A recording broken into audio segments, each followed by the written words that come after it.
Because they desire to serve the Lord. When you walk in the door at St. John, people just radiate. Sun come out around them because they desire to serve the Lord. With all of life passing away so swiftly, the unattractive are tempted to say, what the use of doing anything? I may just as well sit down and let everything slide. If we're all going to be swallowed up in the end, why bother? Well, Isaiah puts it like that, like this in Isaiah 22:13.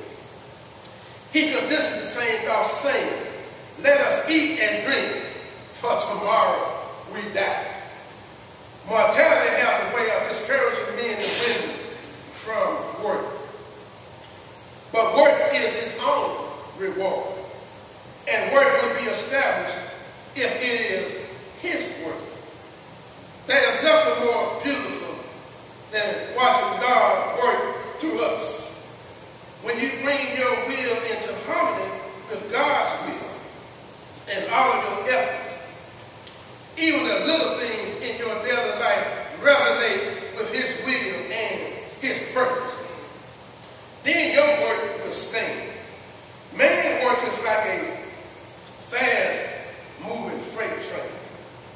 It barrels down the track unabated, but it risks running head-on into a train moving in the opposite direction. And when the two collide, all is annihilated and lost. But if our work runs parallel with God, then the rushing impetus of his work will bond together with our work, and the two are carried along in perfect harmony. If your will runs in line with his will, and if the work of your hands is his work, it is not in vain, and that we cry, establish it upon us, for our work will last as long as he does. Here's the wrap up. If the beauty of the Lord is upon us, and we are doers of his will, then we, beautiful people, do beautiful work. Whosoever has God's grace in his heart, whosoever is in contact with the mercy of God and has had his character refined and ennobled and beautified by the indwelling of God's Spirit, his work will last as a testament for all eternity. Our work for Jesus Christ will stand if we leave it in his hands. Your service is your offering to a sacrificed Savior. Quietly do it to him and for him, and never mind the results. Just be concerned with the purity of your motives.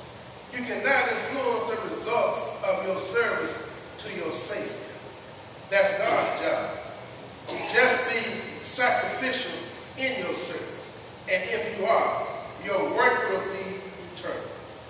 The psalmist said that if you want to be remembered, serve the Lord. His work is eternal. Sure, there's something in the carnal life if you look at it as a standalone object.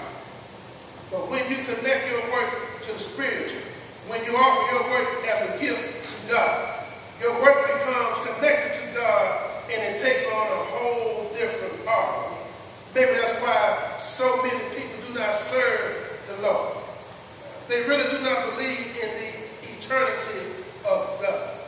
Those who really believe are compelled by the blood of Christ to work the works of him that sent me while he was day.